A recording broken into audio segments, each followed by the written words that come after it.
다음 챕터가 뭐죠? 율법과 은혜. 거기 6페이지를 먼저 보세요. 6페이지 제일 위쪽으로 성경 말씀에 진실로 너희에게 이르노니 천지가 없어지기 전에는 율법의 1.1획이라도 반드시 없어지지 아니하고 다 이루리라. 그러므로 누구든지 이 계명 중에 지극히 작은 것 하나라도 버리고 또 그같이 사람을 가르치는 자는 천국에서 지극히 작다 일컬음을 받을 것이요 누구든지 이를 행하며 가르치는 자는 천국에서 크다 일컬음을 받으리라. 마태복음 5장 18절 19절인데요. 여기 보면 천국에서 작다 크다 이런 말들을 보면 천국이 계급사에 이미 틀림이 없어요. 예수님 말씀에 의하면요. 이 말씀을 예수님이 왜 하셨냐면요. 이제 마태복음 5장 17절에서 예수님이 하신 말씀 다 아시죠? 17절에서 예수님이 하신 말씀이 내가 율법이나 선지자를 폐하러 온 것이 아니고 이제 온전케 하러 왔다라는 말씀, 그 유명한 말씀 있지 않습니까? 이 말씀이 굉장히 중요한 말씀이에요. 그래서 그 말씀에다 성경에다가 중요하다고 좀 동그라미를 치시든지 형광 마크를 하시든지 그러세요. 5장 17절이죠. 왜 갑자기 팔복 말씀하시고 소금과 빛이다라고 말씀하시고는 그냥 완전히 앞뒤가 맞지 않는 말이에요. 지금 내가 율법이나 선지자를 폐하러 온 게 아니고 온전케 하러 왔다 이런 말씀을 하셨을까요? 이게 우리 질문이에요. 왜 갑자기 이런 말씀을 하셨는가? 이거 앞뒤가 맞지가 않는 거예요. 근데 이제 가만히 예수님의 그 심정을 들여다보면 앞뒤가 맞는 거예요. 이제 어떤 부분에서요? 이제 예수님이 이 팔복과 소금과 빛이라는 말씀을 제자들에게 이렇게 하니까요. 제자들의 얼굴을 쳐다보니까 제자들이 아주 불편해하는 거예요. 그분들의 반응이. 예수님이 벌써 그걸 다 읽으신 거예요. 이 양반들이 이 말씀을 소화를 못하는구나. 소화만이 아니고 여기에 대한 반감이 있구나 라는 것을 예수님이 읽으셨어요. 왜 반감이 있냐면요. 그 12 제자들은 유대적인 사고방식을 가지고 있기 때문에 그동안 이분들이 가정에서나 또는 사회에서나 유대교 회당에서 배운 것이 하나님을 잘 섬기면은 이 세상 복을 받는다고. 아실의 복이 아니에요. 아실의 복은 영의 복 아닙니까? 물질복, 자녀복, 뭐 권력복 이런 복을 받는다고 했는데 지금 예수님이 하시는 그 복의 개념을 보니까 이거 완전히 반대 개념인 거예요. 이 하나님을 잘 섬기면 복 있는 사람은 얻어맞고 핍박당하고 선지자들처럼 매맞고 이렇게 하는 사람이 복이라는 말을 예수님이 지금 하신 거예요. 이 사람들에게. 그리고는 너희들 소금처럼 녹아야 된다. 그래야 빛이 된다. 이런 식으로 이제 말씀을 결론을 지으시니까 이분들은 기복신앙적인 사고방식을 갖고 있는 유대적인 사람들인데 이게 마음에 안 드는 거예요. 그러니까 이미 한두 명이 분명히 말했을 거예요. 모압이 베드로 같은 성질 급한 사람이 그러면 예수님 뭐 율법 필요 없습니까? 뭐 선지자들 가르침 필요 없습니까? 이거 왜 갑자기 우리는 예수님 따라다니는 이유가 예수님을 통해서 혹시 이 나라가 독립되고 이 나라가 복받고 우리도 좀 복받고 이러려고 따라다니는데 갑자기 뭐 전혀 우리 기대와 맞지 않는 말씀하십니다. 라는 표현을 분명히 했을 거예요. 제자들이요.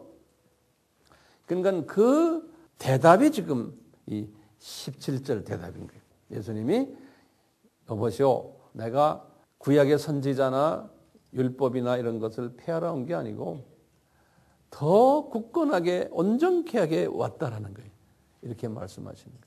자, 그래서요, 지금부터 굉장히 중요한 신학적인 개념을 제가 이제 설명을 해드릴 거예요.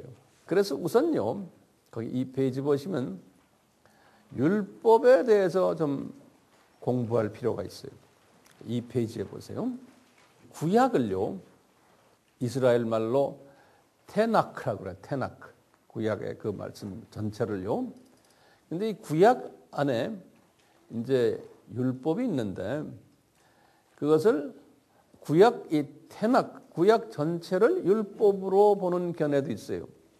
그래서 율법하면 그냥 구약으로 보는 견해가 있거든요.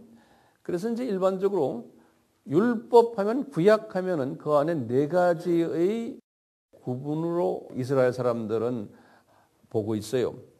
첫째가 뭐냐면 십계명. 십계명은 고작해야 출애굽기 20장 1절에서 17절 말씀인데 그걸 하나의 큰 덩어리 책으로 보는 거예요. 십계명을. 십계명이 한 분야고요. 두 번째는 모세오경이. 그걸 우리 토라라 그러죠. 토라. 이 모세오경 안에 율법이 613개가 있어요. 율법이. 뭐 이래라 저래라 하지 마라 하라 여러 가지. 그 안에 또 이제 규례도 있고 뭐 관례도 있고 여러 가지 있는데 613개로 이제 기억해 두세요. 그래서 이제 이것을 모세오경이라 그러고 그리고는 이제 선지서라 그래요. 선지서. 선지서는 어떤 신학자들은 모세오경 다음에 뭡니까? 무슨 뭐예요? 여호수아서 있죠? 여호수아서부터 하면서 쭉 다 선지서로 보는 사람들 있어요. 쭉 끝까지요. 그래서 하여튼 구약의 대부분의 다가 선지서들이에요. 말라기까지. 그렇게 이제 크게 보는 거예요. 선지서로요. 그러다 보니까 구약 전체 아닙니까? 구약 전체에다가 예수님 당시에는 또가 뭐가 있었냐면 서기관법이라고 있었어요. 서기관법. 이 주전 200년부터요. 이 서기관들이 신학자들이죠. 서기관들이 613개의 율법을 더 우리 생활에 맞게끔 세분화시킨 거예요. 그래서 얼마나 세분화를 시켰냐면 약 한 2만 개로 세분화시켰어요. 그래서 이제 관례를 만들고 규정을 만들고 세분화시켜가지고요. 그래서 이제 하나의 그 두꺼운 이제 책이 됐는데 그것이 책으로 돼 있지 않고 구전으로 돼 있는 거예요. 구전으로. 이부를 통해서, 입 통해서. 그래서 그걸 구전법이라고도 부르고 또는 서기관법이라 그래요. 그 전에 모든 선지자들 이건 다 책으로 돼 있지만 이 서기관법은 구전으로 돼 있는 거예요. 그렇기 때문에요. 이스라엘 사람들이 믿기를 글로 써 있는 책하고 똑같은 무게로 서기관법을 중요시하게 생각해요. 똑같은 무게로요. 이슬람교도 마찬가지예요. 이슬람교도 보면 이 두 경전이 있어요. 모하메드 이 글이라고 해서 이제 써 있는 꼬란이 있고 꼬란 외에 또 구전법이 있어요. 모하메드이 말을 한 것들 하나의 구전으로 이제 전해 내려오는 그래서 거의 이퀄 무게로 보고 있어요. 똑같이 이제 이분들도 그런 거예요. 그 당시에는 이 프린팅 산업이 발달되지 않았기 때문에 그냥 이 구전으로 넘어가 주는 거예요. 자, 그래서요, 이분들이 이 서기관법을 굉장히 중요시했고, 앞에 말하는 나머지 것도 중요시했지만, 그래서 어떻게 이제 했냐면, 거기 이제 이 페이지의 두 번째 보면, 철저하게 암기와 순정을 요구한 거예요. 그래서 10계명을 철저히 지키도록 훈련 받았고요. 우리 10계명은 출애굽기 20장 3절에서 17절이에요. 그리고는 모세에게 명령했잖아요. 그것을 모두 손목과 미간에 붙이고 문설주와 바깥문에 기록을 해서 신명기 6장 8절에 계속 외우고 지키도록 그렇게 했어요. 그리고 이제 7대 절기 이것도 똑같이 레위기 23장에 나오는 7절기들 계속 지키게 하고 어디 외국에 살아도 적어도 이 3대 절기만은 와서 예루살렘에서 지키기를 강요하고 7절기는 뭡니까? 유월절, 무교절, 초실절 여기 범절기죠. 그 다음에 이제 오순절 초실절에서 50일 되는 오순절 그 다음에 이제 4개월 지나가지고 이제 나팔절, 속죄절, 장막절 요 세 절기는 가을절기다. 우리 다 배웠죠. 이것을 철저하게 지키게 하는데 3대 절기는 꼭 지켜야 되는데 3대 절기가 뭡니까? 거기에서 유월절, 그 다음에 오순절, 그 다음에 장막절 요 세 개가 이제 3대 절기죠. 이것 지키기도 힘든데 이제 200년 주전 200년부터요. 서기관법을 또 만들어 놨으니까요. 이건 구전법이죠. 약 한 몇 개요? 2만 개의 관례와 규정을 만들어 놓은 이것도 다 지켜야 되니 이분들이 보통 힘든 게 아니에요. 네. 그래서 이제 그 3페이지를 보시면 이분들이 온전히 지켜왔던 분은 한 사람도 있을 수가 없죠. 그래서 이스라엘 사람들 대부분이 위의 4가지 율법을 실천하는데 실패했는데요. 그렇지만 소수 이스라엘 사람들, 특히 바리새인들, 서기관들 이런 사람들은 이 4가지 율법을 순종하려고 노력을 엄청나게 하지만 이들도 실패한 거예요. 이런 과정 속에서 예수님이 지금 이분들에게 설명하는 거예요. 그런데 나중에 이제 예수님께서 이제 이 설명을 끝난 후에 약 한 주후 약 한 300년 때예요. 이 서기관법에 대한 여러 가지 문제들이 야기됐어요. 왜냐하면 이게 구두로 계속 나오니까 그리고 너무 많으니까요. 이거 어떻게 분간하기도 힘들고 여러 가지로 이것 때문에 문제들이 많으니까 주후 3세기 중반쯤 되어가지고 이 서기관법을 책으로 만들기로 결정한 거예요. 그래서 이제 구두법이 이제 책이 된 거예요. 그 책 이름을 미스나라 그래요. 미스나. 이 유명한 이름이에요. 미스나라고. 3세기 한 중반 때요. 약 한 800페이지 된다고 그래요. 영어로 이게 미스나가 영어로 다 지금 번역이 되어 있는 한 800페이지 정도. 유대인들 중에서 지금도 이걸 소중하게 생각해요. 근데 그 미스나를 읽다 보니까 뭐 이것저것 해석이 잘 안 되고 또 해석이 분분하고 이러니까 그 즉시 뭐 했냐면은 그 주석을 만든 거예요. 이 미스나를 또 설명하는 그 주석책이 그 유명한 탈무드라고 그러는데 탈무드. 이 탈무드는 제일 볼륨이 큰 게 보시면 바벨로니아 탈무드 약 한 60권이 되고 그 다음에 두 번째로 예루살렘 탈무드 약 한 12권이 돼요. 이렇게 두 유명한 탈무드가 지금도 있어요.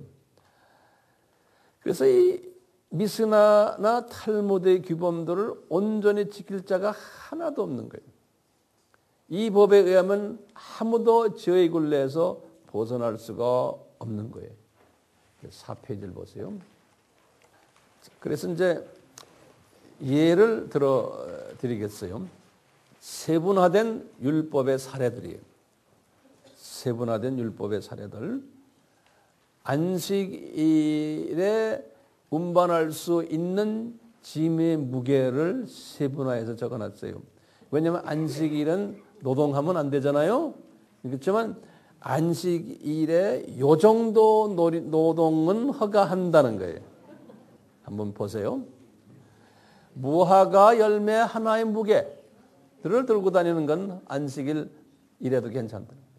상처를 바를 만큼의 꿀, 한 모금의 우유, 한 사람에게 부을 만큼의 기름, 한 눈썹 적실 만한 물. 그러니까 유대인들이 보통 사람들이 아니에요. 이렇게 자상해요.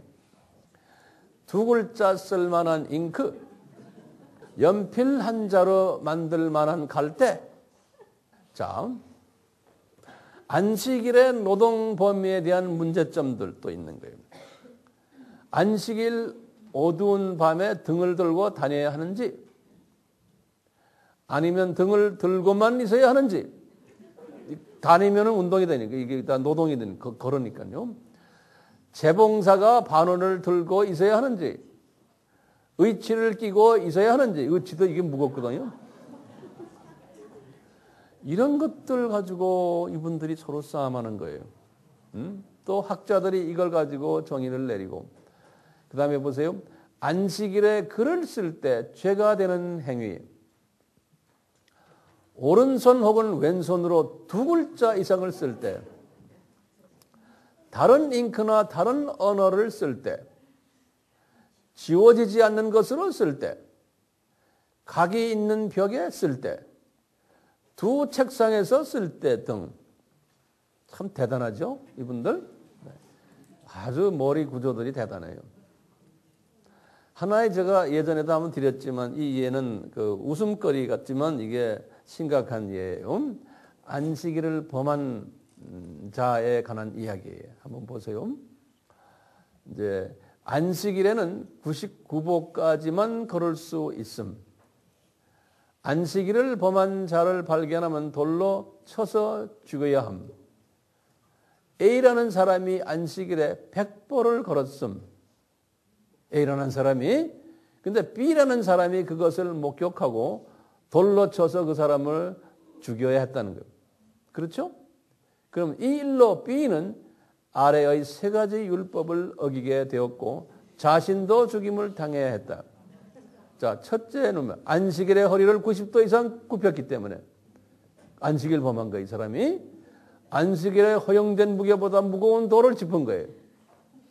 10계명의 제6계명은 살인죄를 범한 거예요. 그러니까 이 안식일의 이 굴레, 이 율법의 굴레에서 벗어날 길이 없는 거예요. 요거 별거 아닌 것 같지만 요 내용을 갖고 계시다가 나중에 남에게 가르칠 때 가르치셔야 돼요. 이렇게 되니까 그 다음 페이지 보세요. 형식화된 유대 종교의 율법이 된 거예요. 그러다 보니까 영적 어린아이였던 바리새인들과 서기관들이 자신들이 영적으로 어린아이들임을 몰랐어요. 예수님이 구약의 여호와인 것을 몰랐고 하나님에 대해 구원 계획도 몰랐고 성경을 들고 다니는데도 창세기 3장 15절의 내용을 모르는 거예요. 십계명의 깊은 뜻과 하나님의 깊은 마음을 몰랐고 율법을 지키지 못하는 많은 사람들을 정죄했고 심지어 예수님마저 율법을 지키지 않는다고 정죄했어요. 마태복음 12장 8절 또 마태복음 26장 64절에 마음에 쓴뿌리는 그대로 둔 채 율법을 형식화, 종교화된 규례로 전락을 시켰어요. 이런 상황 가운데 예수님께서 이제 팔복의 말씀을 유대인 출신들에게 하신 거예요. 12 제자들에게요. 자, 이제 시간을 짬뿌려가지고 오늘날 유대인들을 보시면 이분들도 지금 이 율법의 규례의 굴레에서 벗어나지 못한 분들 꽤 많아요. 이제 율법을 모세가 받은 게 주전 1500년이니까 지금 주후 2000년이니까 3500년이에요. 율법을 받은 후 3500년이 지난 지금도 예수님을 알지 못하는 이스라엘 사람들은 율법의 문제를 심각하게 고민하고 있는 거예요. 거기 보면 유대 그룹 중에 이 율법 이 문제 때문에 세 그룹이 있어요. 지금도요. 그 오토닥스 주라고 그래요. 정통 유대파죠. 이 사람들은 약 한 5, 6% 정도 된다고 그래요. 소수예요. 이 사람들 그 사진 보시면 까만 옷 입고 머리 이렇게 길게 하고 다니는 분들 있죠? 유대인들, 이 그룹들이, 오토닥스주들이요. 이 사람들은 이 율법을 지키려고 무척 애를 쓰는데요. 근데 제대로 지키는 사람 난 못 봤어요. 제가 이제 가끔 이제 이 그룹들이 캐나다에는 토론토하고 몬트리올에 많고요. 이 그룹들이. 그다음에 이제 뉴욕에 아주 본부에 많아요. 그래서 제가 캐나다 토론토에서 뉴욕으로 이제 비행기 타고 왔다 갔다 할 때 가끔 이렇게 딱 앉으면은 비행기 한 150명 정도 앉아 있으면 어떤 데는 한 3, 40명이 그 그룹들에 앉아 있어요. 많아요. 많이 왔다 갔다 해요. 그래서 가끔 앉다 보면 내 옆자리도 앉아요. 그렇죠? 앉아서 막 뭐 읽어요. 그 유대 성경을 읽어요. 그 사람들은 아주 철저해요. 앉으면. 그래서 내가 이렇게 물어봤어. 너 그거 뭐 읽니? 내가 그랬어요. 그랬더니 뭐 읽는데요. 뭐 성경이래 이게. 토라래 토라. 막 읽어요. 이거 하는 거 있죠? 다 하면서 해요. 그래서 내가 누구란 건 말 안 하고 그냥 웬 차이니즈가 옆에 앉아 있구나 이렇게 생각할 거예요. 네? 그래서 이제 이렇게 하다가 너희들 민족 중에 요새 예수 믿는 사람들이 많다. 왜 그러냐? 물어보는 거야 슬쩍. 그러면 난 몰라. 대부분 이래요. 그런 걸 생각도 안 하려고 그래요. 알아도 말 안 하려고 그래요. 근데 야 뉴욕에 아무개 너 어디 사니? 그럼 토론토에 사는. 토론토에 내가 어느 동네 누구 아무개 유대인 내 친구 크리스찬 이야기를 하는. 그럼 그 사람이 옛날에 변호사였는데 지금 크리스찬이야. 내 친구야. 내가 그럼 그래. 왜 그 사람들이 예수를 갑자기 믿니? 그러면 자기는 모르겠대. 그 보면은 안타깝죠. 눈이 가려가지고 이 율법만 가지고 막 이러고 있는 거예요. 그게 우리 현실 속에서 지금 있어요. 그 그룹이 지금 한 6% 정도 된다고 그래요. 내가 이 책을 들다 보니까요. 그리고는 42% 사람들은요, 이름은 리폼주라고 그래요. 그러니까 굉장히 많은 거예요. 한 절반 가까이 되는 유대인 중에서. 리폼이라는 말은 본래가 개혁이란 소리 아닙니까? 우리가 생각하는 개혁은 더 좋은 방향으로 가는 게 아닙니까? 개혁? 근데 이 사람들의 개혁은 뭡니까? 아이고, 율법 이거 차프라. 이거 골치 아프다. 그건 개혁하자는 거예요. 이런 사람들이 지금 유대인 중에 42%가, 약 50%가 유대인 중에요. 자유주의 율법 폐기 파들이에요. 그 다음에 이제 보수 유대파라고 그랬어요. 말하자면 보수라 그러면 그 사람들 볼 때 컨서버티브 주라고 그러거든요. 컨서버티브 주라고 그러면 우리가 볼 때는 굉장히 컨서버티브라는 보수라는 소리거든요. 그럼 보수는 아니에요. 말이 컨서버티브지. 이 사람들은 중간에 있는 게 율법 안 지켜도 돼 그렇지만 그거 어떻게 뭐 무시할 수도 없고 그냥 달고만 다리고 그냥 형식적으로만 이러는 거지 전혀 관심이 없는 거예요. 근데 그 그룹도 약 한 40% 되는 거예요. 그러니까 그걸 40% 합하면 뭐예요? 약 한 42, 40. 나머지 우린 유대계 포기했다. 우린 종교 없어. 이렇게 한 사람이 약 한 11% 되는 거예요. 그러고 보니까 지금 이 율법을 가지고서 율법을 심각하게 생각하는 유대인은 고작해야 약 한 5, 6%밖에 안 되는 거예요. 나머지는 이거 이제 완전히 관심도 안 드는 거예요. 형식화돼 버리고. 지금 현재 이런 상태로 돼 있어요. 유대인 중에서도요. 근데 유대인 중에서도 지금 이 펀더멘털 오토독스주는 점점 숫자가 줄어들고 있어요. 자, 그 다음 페이지를 보세요. 6페이지. 이런 상황 속에서 예수님이 이 유대인들에게 이런 말씀하시는 거예요. 얘들아, 내가 온 목적은 내가 지금 팔복 이야기하고 소금, 빛 이야기하는 것이 니네들이 지금 소중하게 생각하는 이 율법을 폐기하러 온 것이 아니라는 거예요. 더 율법을 온전하게 왔다 하시면서 예수님이 그러는 게요. 율법의 1.1획도 이제 헬라 말이 아니고 히브리 말에는 점이 있거든요. 이렇게 우리 영어도 아포스트로피 PS 이런 게 있죠. 또 이 사람들은 글자마다 그 밑에 점들이 똑똑똑 저기 그 점이 다 그 모음 역할을 해요. 그러니까 점 하나가 있고 없고 어떤 데는 점이 한 3개가 있거든요. 어떤 데는 점이 하나 있기도 하고요. 2개 있는 것도 있고요. 그 점 하나도 1획도 반드시 없어지지 않는다는, 그대로 다 있다는 말은 율법, 내가 준 율법은 하나도 건드리면 안 되고 그건 다 필요하다는 거예요. 네. 이렇게 예수님이 말씀하시는 거예요. 그러니까 이제 이 제자들이 조금 마음을 놓는 거예요. 아, 우리 예수님은 우리가 이렇게 소중하는 생각하는 율법을 폐기하는 분이 아니시고, 이거 만약에 계명 중 하나라도 이 하나라도 무시해 버리면 천국에서는 작은 자라는 거예요. 예수님이 말씀하시는 거예요. 그러니까 율법을 잘 지켜라는 거예요. 이것을 철저하게 지켜야지만 천국에서 큰 자라는 거예요. 이 말은 예수님이 지금 무슨 말씀하자면 율법은 꼭 필요하다는 거예요. 나도 그렇고 여러분들도 그렇고. 예. 그럼 왜 율법이 꼭 필요하냐? 예수님의 신약에서의 사도 바울이 깨달음이에요. 로마서 3장 20절에. 그러니까 이런 것들은 여러분들 하나하나 다 메모리 하셔야 될 것 같아요. 제가 지금 말씀하는 내용들을요. 그래야 우리가 예수 안 믿는 사람들에게 우리가 이 부분을 전할 수가 있어요. 그리고 이 부분에 대해서 확신이 없는 기독교인들에게도요. 바울도 이렇게 생각한 거예요. 율법의 행위로는 그 앞에 의롭다 하심을 얻을 육체가 없느니 율법으로는 죄를 깨달음이라. 이 말은 뭐냐?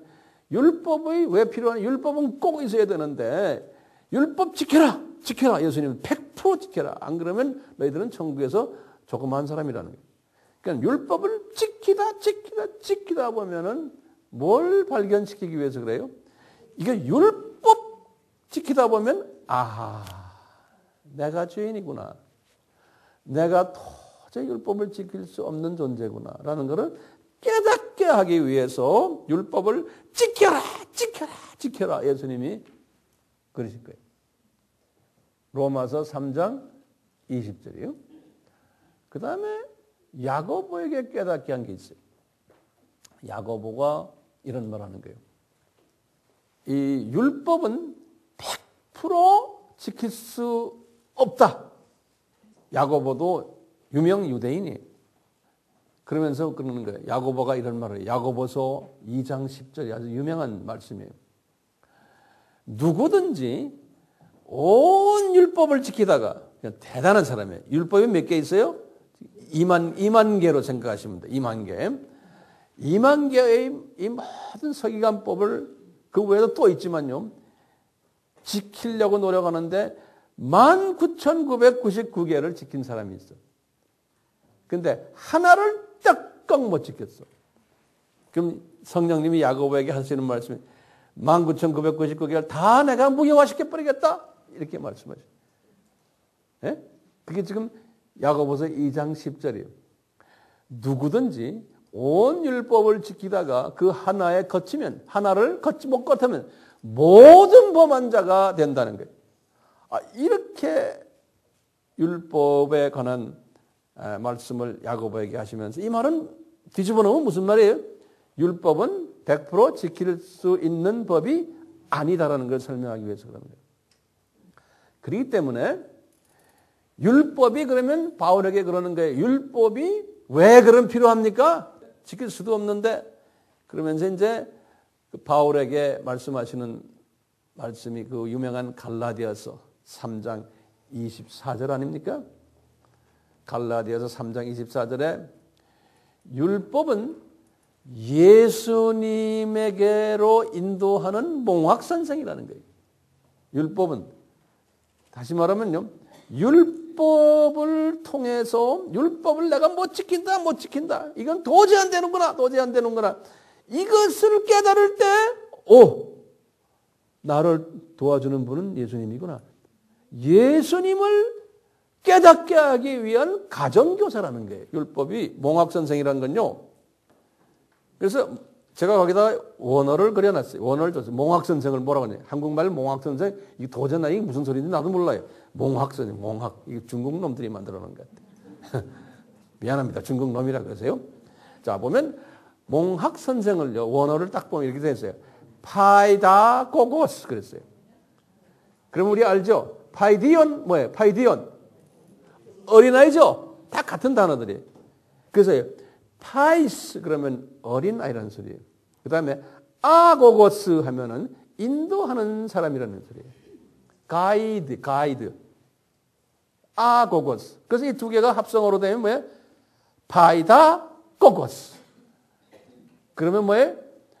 우리를 예수님께로 인도하는 가정교사다. 그래서 영어 성경은 아주 가정교사라 써놨어요. 가정교사를 영어로 튜터라고 그러죠. 튜터. 예? Tutor to lead us to Christ 그랬어요. Tutor to lead us 우리를 인도하는 누구에게? Christ. 예수님께 인도하는 가정교사라는 거예요. 율법이. 다음 챕터를 열어주세요. 챕터 8입니다. 이제 우리 지금까지 본 바에 의하면 율법은 100% 지키지 못하도록 되어 있다. 이렇게 우리 한번 정리할 수 있겠죠. 네. 그런데 이제 예수님이 계속해서 하시는 말씀 보면요. 이 유대인들에게 특히 제자들에게 아주 어려운 말씀을 하시는 거예요.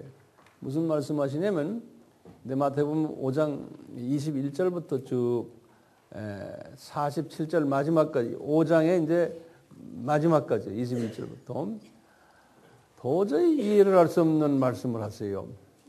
무슨 말씀 하시냐면 제자들에게 그런 거예요. 여러분들 실은 당신들이 지금 지키고 있는 율법은 과거 유대 문화에서 지키고 있었던 율법은 알고 보면 너희들 지금 지키지 못하지. 그런데 이거는 아무것도 아니라는 거예요. 이거는 하나의 형식적인 율법이라는 거예요. 진짜 율법은 니네들 도저히 못 지킨다는 거예요. 가짜 율법은 아니지만 아주 가벼운 율법을 너희들에게 준 거라는 거예요. 그러면서 이분이 진짜 내가 새 율법을 한번 줘볼까? 그러는 거예요. 진짜 하나님의 양심, 이 삼위 하나님의 양심, 하나님의 그 기준이에요. 양심 기준. 이걸 내가 한번 너희들에게 한번 줘볼까? 그러는 거예요. 그래서 지금까지 지켜왔던, 지금까지 받아왔던 그 율법을 기존 율법이라고 제가 한번 명명해봐서 기존 율법이에요. 그것은 외형적인 율법이에요. 가벼운 율법이에요. 근데 하나님의 외형적인 율법인데 하나님의 내면적인 진짜 하나님의 양심 기준은 이건 당신들 알 길이 없고 너무나 힘들다. 그 수준까지 가려면 그 요구까지 가려면은 그것을 제가 새 율법이라는 한번 이름으로 붙여봤어요. 그러면서 예수님이 이런 설명을 하는 거예요. 살인에 대해서 먼저 말씀하시는 거예요. 살인. 기존 율법에서는 살인하면 사람 죽이는 거예요. 자기가 직접 물리적으로 사람을 죽이는 것을 살인이다 그랬는데 예수님 말씀이에요. 우리 십계명의 출애굽기 20장 13절에 근데 예수님이 하시는 말씀이 이제 새 율법은 그러니까 진짜 내면적인 하나님의 율법은 살인이 먼저 하느냐? 그러면서 거의 4가지의 예를 예수님이 드시는 거예요. 그러면서 여보시오 하나님의 입장에서 볼 때 진짜 살인은 물리적으로 사람 죽이는 것 그것만이 아니다. 형제에게 화를 한번 내는 것도 살인이라는 거예요. 그리고 또 형제의 인격을 무시하는 말로 당신 골빈자다, 라가다. 라가라는 건 아람어로 골빈자라는 소리예요. 당신 골비었구나. 이런 말 한마디도 인격적인 모독을 줘도 그것도 살인이라는 거예요. 또는 형제에게 당신 미련한 놈이구나. 이렇게 한마디 해도 살인이라는 거예요. 게다가 그러는 거예요. 이런 문제 때문에 형제와 화목하지 않으면은 다 그게 살인이라는 거예요.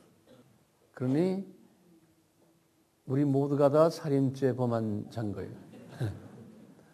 이제 예수님이 이렇게 말씀하시는 거예요.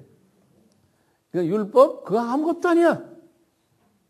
그것도 못 지키는 양반들이 진짜 율법 줬다가는 뒤로 자빠지겠네. 그러는 거예요. 그러면서 예수님이 두 번째 또 말씀하시는 거예요. 두 번째 하나님의 새 율법을 간음을 가지고 말씀하시는 거예요. 마태복음 5장 27절에서 30절이 10계명에서는 출애굽기 20장 14절, 레위기 20장 10절에는 분명 혼외 정사를 지칭해서 간음이다 그랬는데 그거는 아무것도 아니야 그러는 거예요. 그러면서 음력을 품으면 다 간음이라는 거예요. 마태복음 5장 28절에 이성을 보고 그러면서 하시는 말씀이 기가 막힌 말씀을 하시는 거예요. 만약에 오른 눈이 너를 이렇게 음력을 품게 했으면 그 눈 뽑아버리라는 거예요. 오른 손이 실족해 했으면 이런 죄를 짓게 만든 그 오른손을 찍어 없애버리라는 거예요. 이런 식으로 지금 5장 29절에서 30절에 쭉 말씀하십니다. 그러고 보니까요, 세상에 모든 사람은 다 눈도 없고 팔도 없고 아무것도 없어요. 왜? 다 찍어 없애라 그런 거예요. 그거 없이 천국에 가는 게 낫다는 거예요. 그거 가지고 지옥 가는 것보다 손발 가지고. 그러니까 천국에 가는 사람은 전부 손발도 없고 눈도 없고 예수님이 그렇게 말씀하시는 거예요. 조금 자유스럽죠? 응? 자, 그 다음에 세 번째 또 말씀하시는 게 이혼에 관한 말씀이에요. 마태복음 5장 31절에서 32절에 기존 구약의 율법은 남자의 파워가 세기 때문에 남자가 자기 아내가 마음에 안 들면 이혼 증서를 일방적으로 주곤 이혼할 수 있었어요. 신명기 24장 1절과 4절이. 그런데 이제 하나님이 주시는 새 율법은 누구든지 부인이 음행한 연고 없이는 아내를 버리면 안 된다는 거예요. 만약에 그렇게 해서 버렸으면 당신은 간음죄에 걸린다는 거예요. 그러니까 그런 여자하고 결혼하는 것도 간음죄에 걸린다는 거예요. 이런 식으로 예전 법보다 훨씬 이 새 법은 더 힘들다는 걸 말씀하는 거예요. 맹세에 대해서도 말하는 거예요. 이 네 가지를 예수님이 예를 들어요. 맹세. 5장 33절에서 37절에 구약에서는 맹세를 하고 지키지 않으면 죄다라고 이렇게 예수님이 말씀하시는데 하나님의 이 새 양심적인 율법에서는 이제 5장 33절에서 37절에 그런 거예요. 맹세하는 그 자체가 이미 죄라는 거예요. 왜냐하면 맹세는 변함없으신 하나님만 할 수 있는 거지 우리 피조물들은 다 변한다는 거예요. 그러니까 우리 피조물들은 맹세할 자격이 안 된다는 거예요. 상황에 따라 변하는 피조물들을 맹세하여 지킬 수 있는 능력이 없다는 거예요. 우리 피조물들은. 그렇기 때문에 맹세해놓고 만약에 지키지 않으면 그 자체가 죄라는 거예요. 야고보서 5장 12절에. 그러니까 맹세하지 말라는 거예요. 이제 이런 식으로 해서 우리를 더 어렵게 만들어 놓은 것이 이 새 율법이에요. 그러니까 처음에 두 것, 살인과 간음은 이건 참 힘든 거예요. 자, 이런 말씀을 주님이 하시면서요. 거기 도표를 제가 그렸어요. 제가 한번 도표를, 설명을 그냥 도표를 그려놨으니까 보세요. 외형적 율법은, 기존 율법은 살인하지 말라, 결과는 사형받아. 간음하지 말라, 사형받아. 남편의 임의로 아내에게 이혼 증서 주고 이혼하지 말라. 남편 마음대로 이혼이 가능해. 맹세하지 말라. 하나님께 맹세를 지켜야 하기 때문에. 그런데 새 내면적 양심은 새 율법에서는 형제에게 노함도 살인이다. 심판받는다. 이제 주옥에서 이렇게 쭉 제가 설명을 다시 이렇게 해놨어요. 참고로 해주시길 바라고. 자, 이 말씀을 하시고는 예수님이 그 다음엔 우리에게 참 어려운 말씀을 요구하시는 거예요. 뭐를 말씀하시냐면 그 다음 4페이지에 예수님이 5장에 가서 쭉 나도 5장 마지막에 뭐라고 그랬냐면 5장 마지막에 보면 아버지가 온전한 것처럼 너희들도 온전하라. 이렇게 해서 딱 결론을 내린 게 5장이거든요. 예, 온전하라. 그래서 예수님이 그런 거예요. 너희들이 이렇게 지금 기존 율법도 지키기 힘든데 이 새 율법까지 이렇게 줘서 이걸 다 지키면 온전한 사람인데 하나님 앞에 이거 지킬 사람 없다는 거예요. 그러면서 주님이 이 온전한 자의 요건을 다시 우리 삶 속에서 직접 한번 설명을 하면서 설명해 주는 게 있어요. 이걸 한번 보시면요. 이제 이 신약의 하나님의 자녀들이 어떻게 살아라는 걸.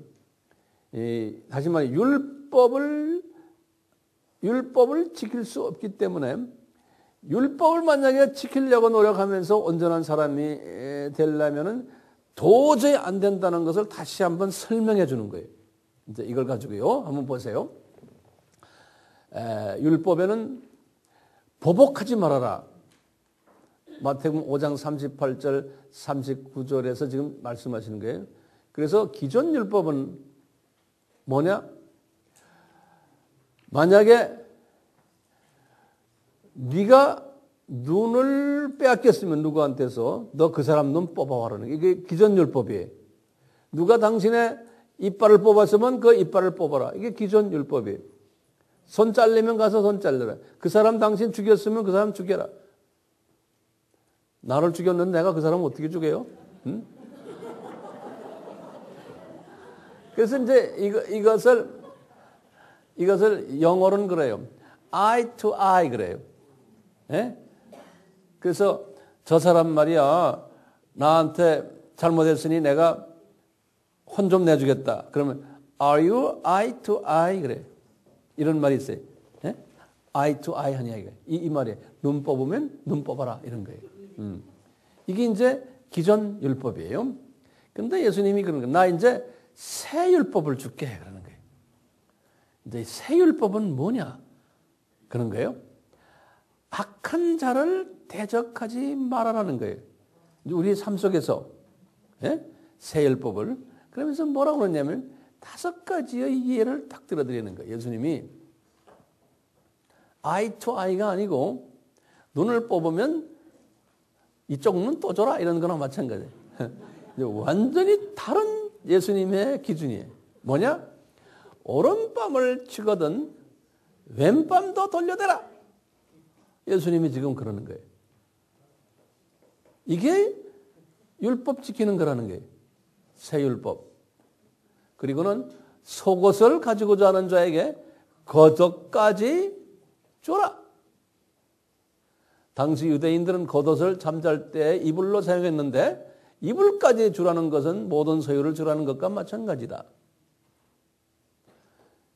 그 다음에 세 번째로 억지로 오리를 가게 하거든 그 사람과 심리를 동행하라.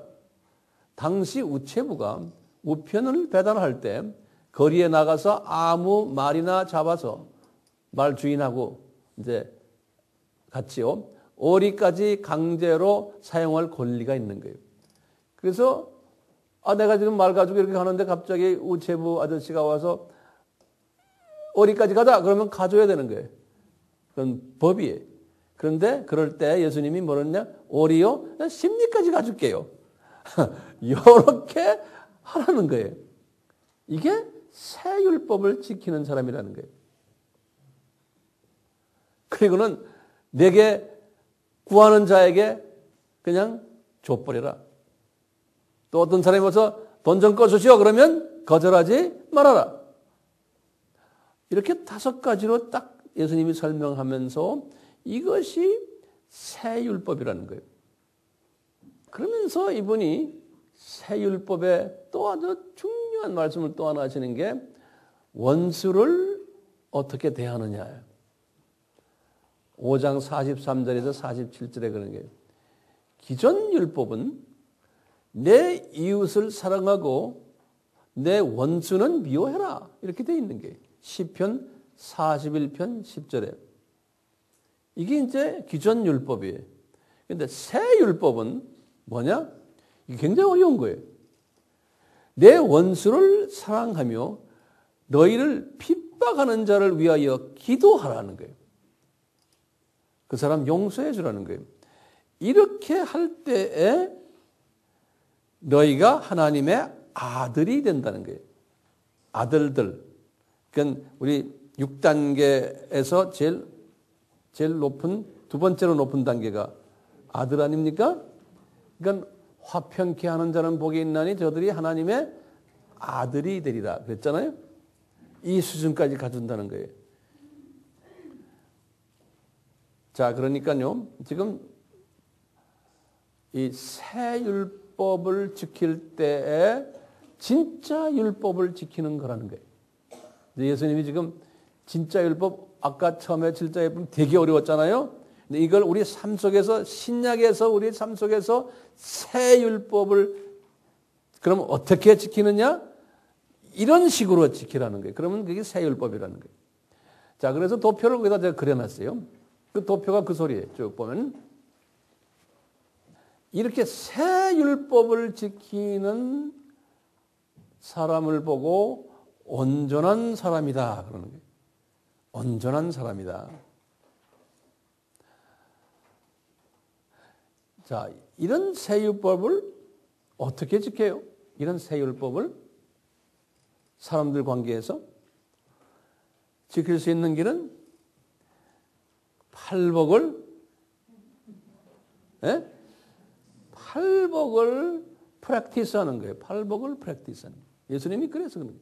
이 팔복을 프랙티스하다 보면 나의 이 파라다임이 시프트가 된다는 거예요.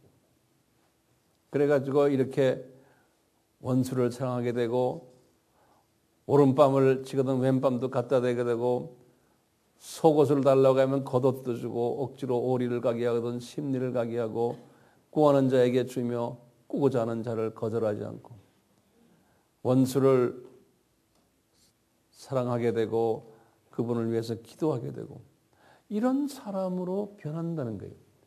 이 팔복의 사람이 되면은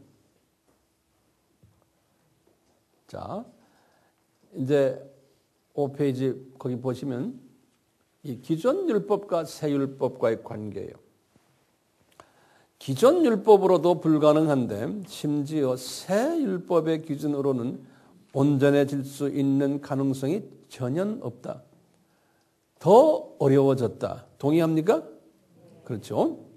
그 다음에 인간이 스스로의 능력으로 하나님 앞에 100% 온전해질 수 없다는 사실을 깨닫게 하기 위해서 예수님은 제자들에게 아버지같이 온전하라고 명령한 거예요.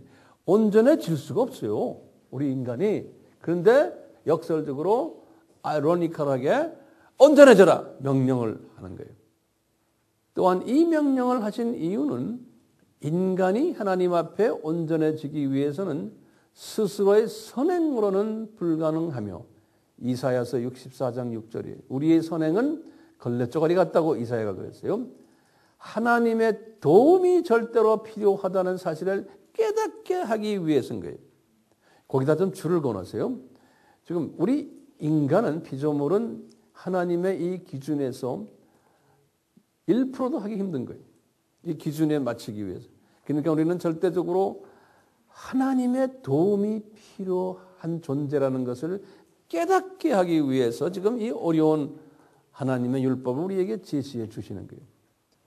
그렇기 때문에 하나님 앞에 온전해질 수 있는 유일한 길은 기존 율법은 물론 새 율법까지 100% 지킬 때 가능한 거예요. 여기 동의하시죠? 네. 자, 그러니까 그 다음 페이지를 보세요. 성서에는 이 세 가지 측면으로서의 온전함이 있어요. 기존 율법적 온전함이에요. 기존 율법적 새 율법이 아니에요. 기존 율법적 온전함은 A, B, C, D, E 다섯 다른 사람들이 있어요. A라는 사람은 기존 율법을 100% 지킨 사람이에요. 그러니까 예수님이나 예수님의 은혜가 필요 없는 사람이죠. 100% 지켰으니까요. 그러니까 이제 구원, 온전함, 의인이 된 거예요. 이런 사람 없죠? 이런 사람 없죠? 예. 그럼 B 같은 사람이 있어요? 기존 율법 80% 지키고 나 20%만 예수님이 필요해. 그래서 100% 된 사람. 없죠. 예. 기존 율법 이렇게 지킨 사람 어디 있습니까? 새 율법은 말할 것도 없지. 그러니까 쭉쭉쭉 내려가 보니까요. 주님은 어떤 사람을 지칭을 해요? 어떤 사람이 되라고 지금 이 공식을 지금 만들었어요? A, B, C, D, E. E죠. 예, 거기다 좀 형광 마크를 크게 해놓으세요. 이 너희들은 이다라는 것을 가르쳐주기 위해서. 이는 뭡니까? 기존 율법이 제로예요. 나 율법 못 지킵니다. 나는 예수님이 절대적으로 100% 필요합니다. 내가 온전해지려면. 온전하다는 것은 내가 구원을 받으면 이 법적인 의미에서는 구원받는 거예요.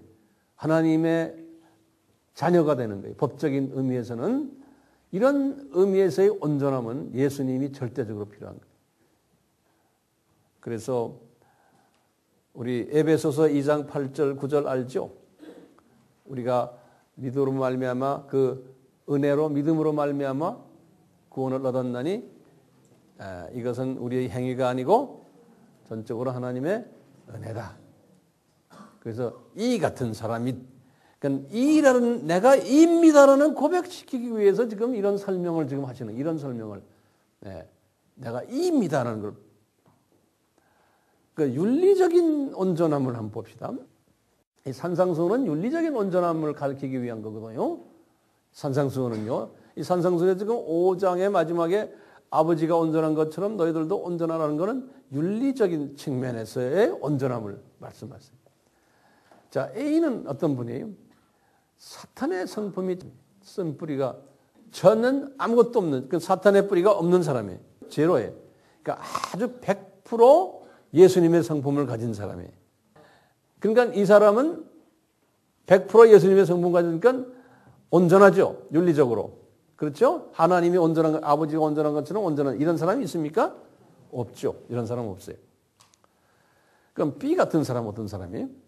사탄의 성품이 쓴 뿌리가 약 한 10% 정도 있고 예수님의 성품이 약 한 90% 있어요. 그럼 이 사람은 온전한 사람이에요? 아니죠. 약 한 90% 정도 온전한 사람이죠. 그런 식으로 쭉 내려가 보시면 사탄의 성품이 한 80% 있는 사람이 예수님의 성품이 한 20% 있으면 이 사람은 20%밖에 온전한 사람이 아니에요.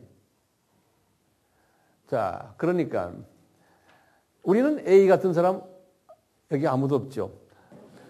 아무도 없어요. 아무도. 자, 이제 각자가요. 나는 그러면 B인가 C인가 D인가 E인가예요. 한번 B라고 생각하는 사람 손 들어보세요. 한 사람도 없네. C, D, E. 그럼 아무도 없네요. 그러면 이제 F는 90에 10. 안 그러면 F 다음에 뭐예요? G요? G는 100에 0. 예, 그렇게 나가면 될 것 같아요. 자, 이렇게 해서 윤리적인 온전함을 말씀하시면서 이렇게 윤리적으로 온전해라는 거예요. 근데 이게 쉽지가 않죠. 자, 6페이지, 7페이지 보면 이제 새 율법 안에서의 온전함이에요. 윤리적인 측면에서 새 율법 안에서 이건 더 힘들겠죠. 새 율법은 뭡니까? 아까 봤죠? 남에게 싫은 소리 한 번 해도 간음이에요. 이성을 보고 잠깐 이상한 생각해도 간음이에요. 뭐 이혼 나머지 말할 거 없고. 그 다음에 오른밤을 누가 치면은 세율법에서는 뭐예요? 왼밤 갖다 대야 돼요. 속옷, 겉옷, 오리, 심리. 이걸 다 해야 돼요. 원수 사랑해도 그 사람을 위해서 매일 기도도 해줘야 돼요. 이런 세율법을 하는 사람이 있어요? 더 힘든 거예요. 아까 율법보다. 그래서 보세요. 지금 주님이 우리에게 뭘 요구하시냐면요. 온전한 사람이 되라는 것은 A같이 세율법을 100% 지켜서 그 다음에 예수님의 사랑, 은혜, 자비 이것이 필요한 거예요. 제로가 이 세율법을 100% 지키는 사람은 이 예수님의 은혜, 자비, 용서가 필요 없어요. 자, 그러니까 대부분의 우리는 어떤 사람이에요? 우리는 지금 G죠, G. 예? 세율법 하에서는 제로예요, 제로. 그러니까 우리는 누가 필요한 거예요? 예수님이 필요한 거예요. 요 G라는 사람이 너희라는 것을 가르쳐주기 위해서 지금 이렇게 온전하라 하는 거는요. 나 온전하지? 온전히 될 수 없습니다. 나 G입니다. 이렇게 고백을 듣고 싶으셔서 이분이 지금 이런 말씀을 하십니다. 나 G입니다.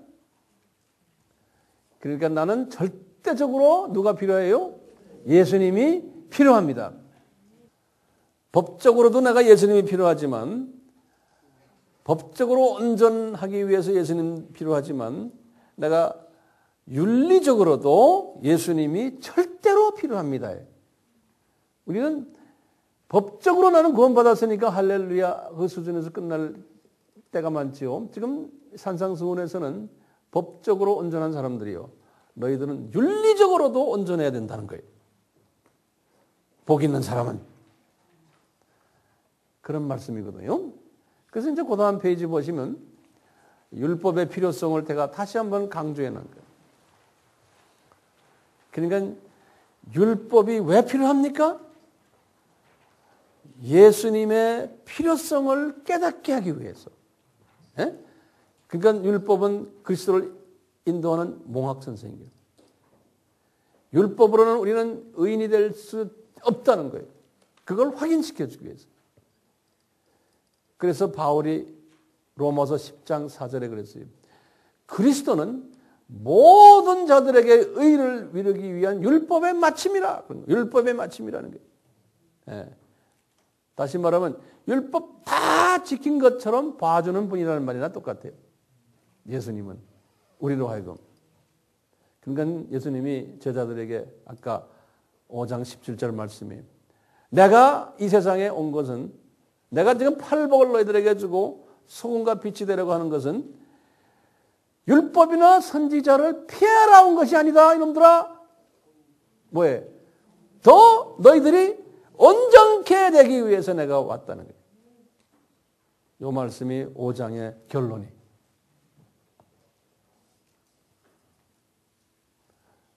어렵죠? 그 6페이지, 7페이지 쪽에 그 도표를 좀 보시면요.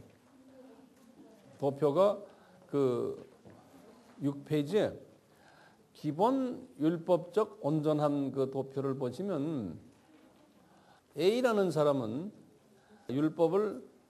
기존 율법을 100% 지킨 사람이죠. 그러면 예수님이 필요가 없죠.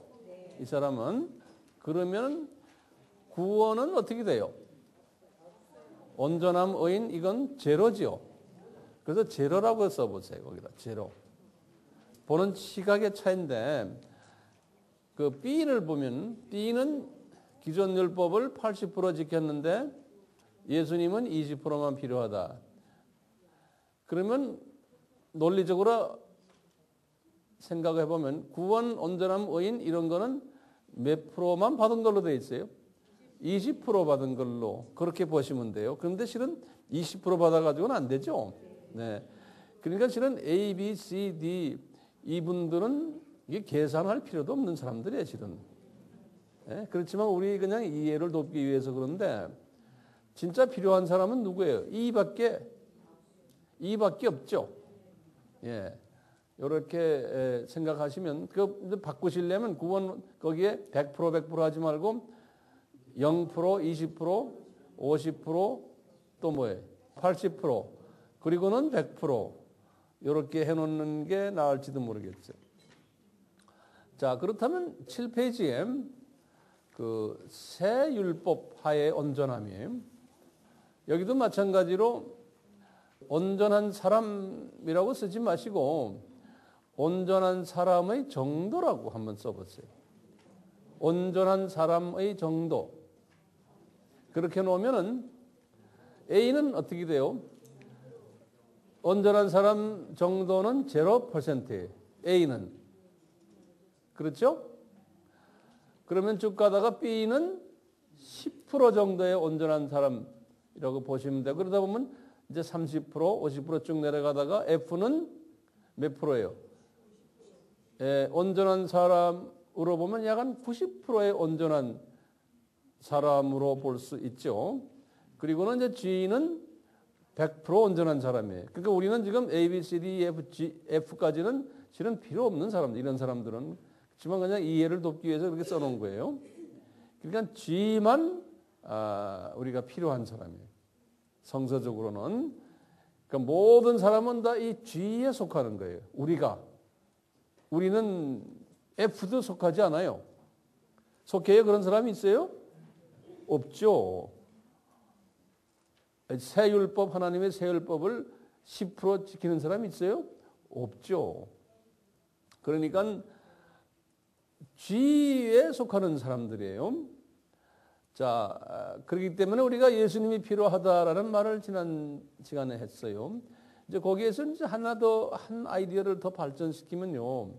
새 율법 안에서 특히 여기는 지금 그 예수님의 그 성품을 담는 쪽이거든요. 이건 구원 쪽이 아니고요. 지금 요 C, 새 율법과의 온전함은 구원 쪽이 아니고 성품 쪽인데 예수님의 사랑과 은혜와 자비와 용서 때문에 내가 온전한 사람이 된 거예요. 그렇기 때문에 예수님이 우리한테 뭘 요구하냐면 너희들도 나처럼 온전하라는 거예요. 이 말은 뭡니까?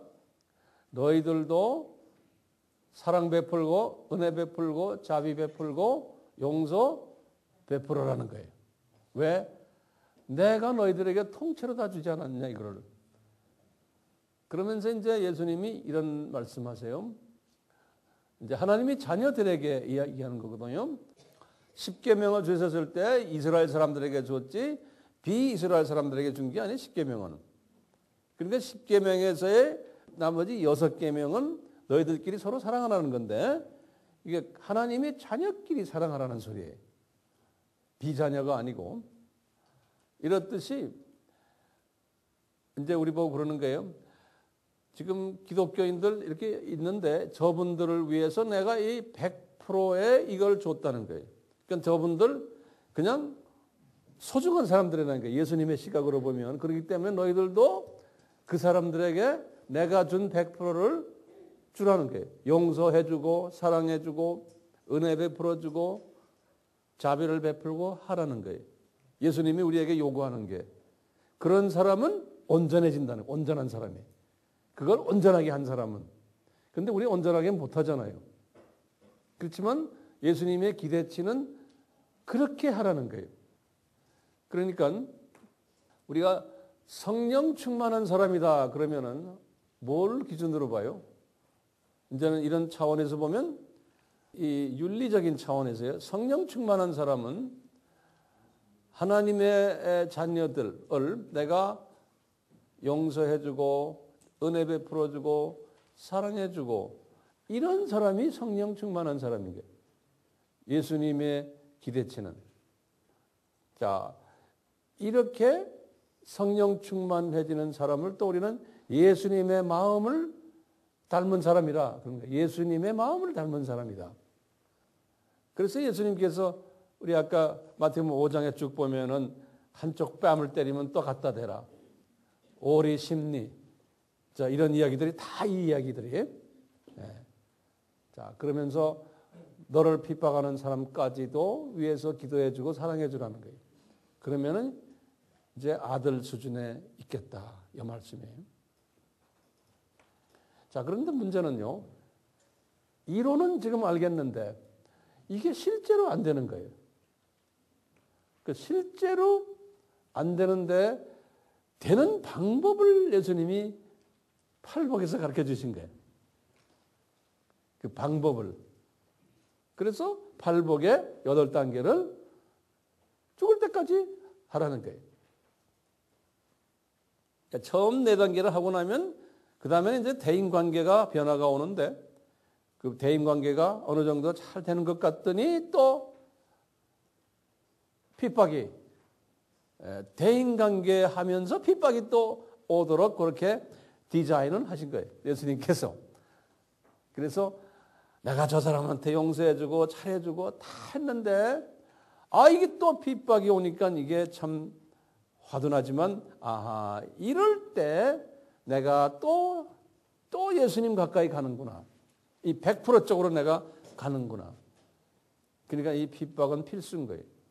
그럴 때 100% 간다는 표시를 예수님께서 상이 크다 그러신 거예요.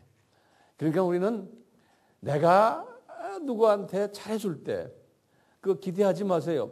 그분이 많은 경우에 나를 공격하는 사람으로 변할 수가 있어요. 이게 성서적이에요. 그럴 때 나를 공격을 해도 내가 받아서 더 사랑해 주는 거야. 그러면 그 사람이 회개하고는 어이구 저 사람 대단한 사람이네. 그리고는 나를 통해서 예수님의 모습을 보게 되는 거예요.